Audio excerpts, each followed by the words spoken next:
Hürmetli vatandaş, avarçılığa. Bugünkü leksiyalarımızı başlayımız.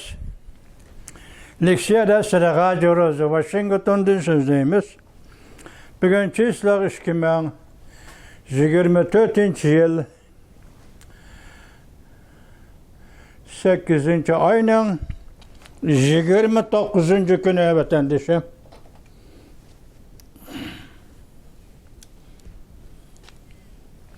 Heptiga Perşembe vatandaş. Közeynek hazır avar kılgan bu gitti eminim 370 graduslık közeynekimle. Seni olay közümge.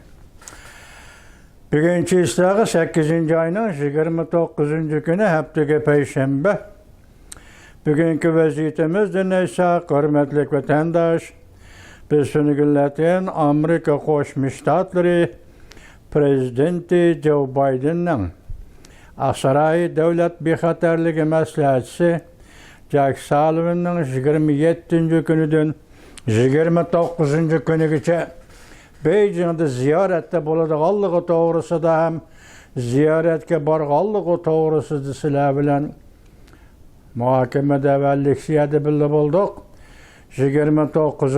isla bugün Devlet Bexaterligi Məsləhətçisi Jack Sullivan'ın Beijing'deki Yakıcungo'daki en ahırkı ziyaret gelir 29.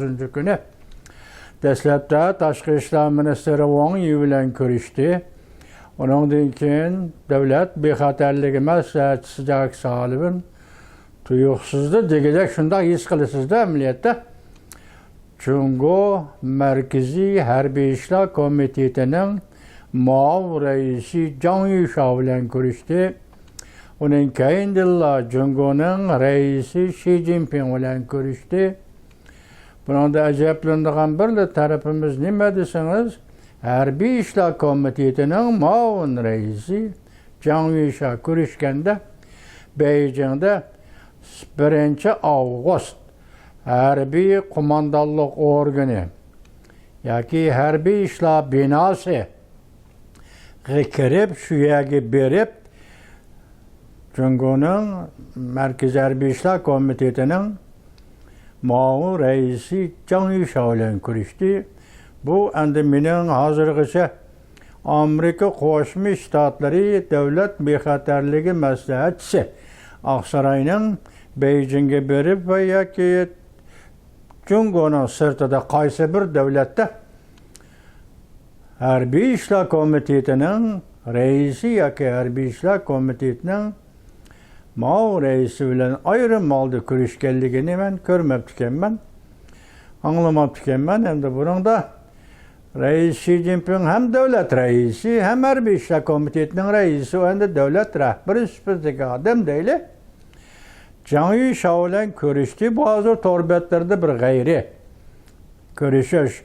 Birisi şundaktaydı ki bu hazırlıkçı bulup bakmagan işteydi.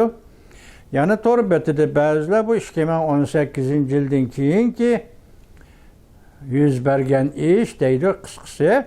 Bir de söhbetinin yaki görüşüş şeklinin üzüge karısınız Devlet Bexaterligi Məsləhətçisi Zhang Yuxia Beijing'de bu katım söhbet bolğanda etraflıq.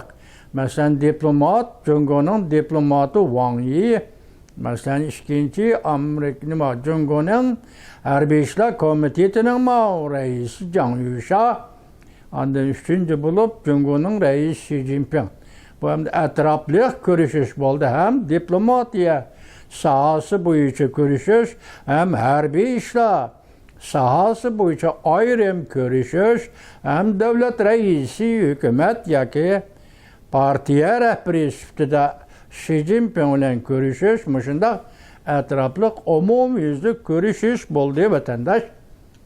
Hem bunun içi de hazır kilovatkan mavzulatı ülgüremmidik, silahga teyyarlaşkan. Hatta Cungo hükümeti koşuldu.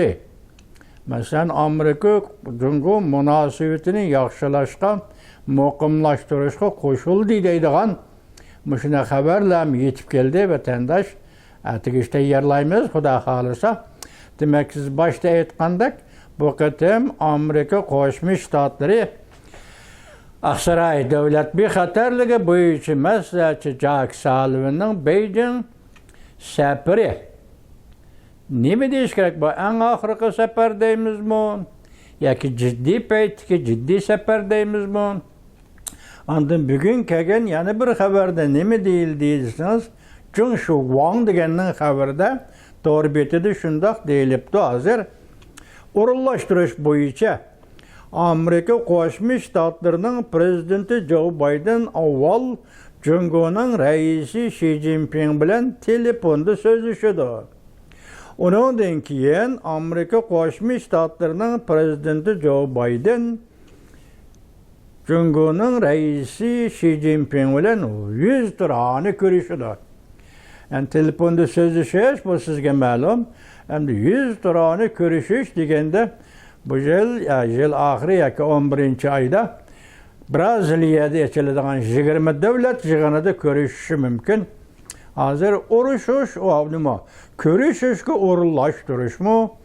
Masalan, davlat bexatarligi maslahatchisi Amerika Qo'shma Shtatlarining Jak Sullivanning Beijingni ziyorat qilishimi? Qaraganda tungi nima dedik? Oxirgi ultimatum degandek. Shundoq dedik, endi bu qatim ko'rishmi kayfiyati jiddiyroq ko'rinyapti vatandosh. Shuning qaraganda bu qatimki ko'rishda yirik masalalar ustida yirik paranglashadigan yoki qattiqroq paranglashadigan ishmi qanday? Hozir ko'rayotganimiz shu tafsili xabarlar orqa-orqadan kelyapti. Bugun endi sizlarga yetkazgan xabarimiz vatandosh. Amerika Qo'shma Shtatlari prezidenti Joe Bidenning Aqsaray davlat bexatarligi bo'yicha maslahatchisi Jak Sullivan Jungo Kompartiyasi Markaziy harbiy ishlar komitetining muavin raisi Jang Yusha bilan ko'rishdi. Aqsaray mundaq ko'rsatdi. Amerika Qo'shma Shtatlari prezidenti Joe Biden bilan Jungoning raisi Xi Jinping telefonda so'zlashdi. Amerika davlat bexatarligi maslahatchisi Jak Sullivan 8-oyning 29-kuni Beijingda Jungo Kompartiyasi Markaziy harbiy ishlar komitetining muavin raisi Jang Yusha bilan ko'rishdi va suhbatlashdi.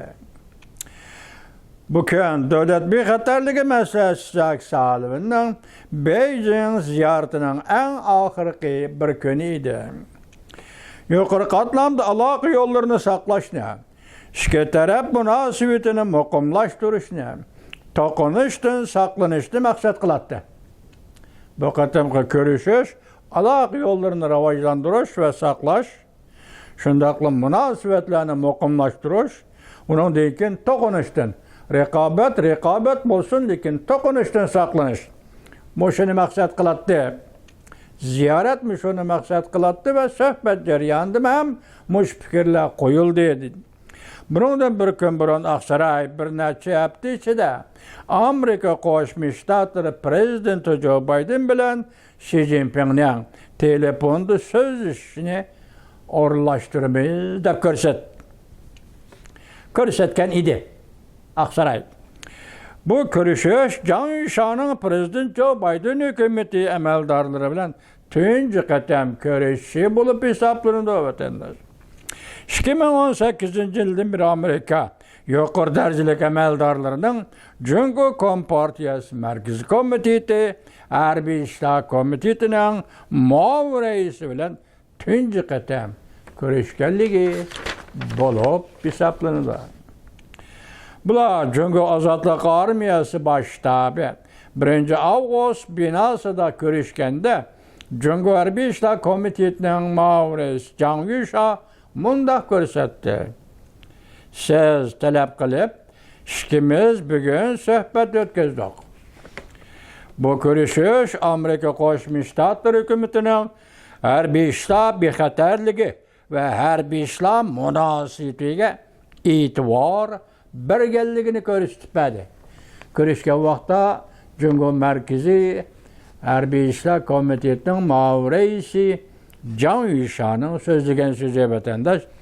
Endi bu yerda davlat bexatarligi Amerika Qo'shma Shtatlari maslahatchisi Jack Sullivan javob qaytarib bunday ko'rsatdi. Men bilaman, bizning bunday fikr almashtirish fursatimiz intayin az uchraydi. Dunyoning hozirgi holatini o'ylaganda hamda bizning Amerika Jungo munosabatini mas'uliyatchan boshqarish ehtiyojini o'ylaganimizda bu qatam intayin muhim suhbat o'tkazdik.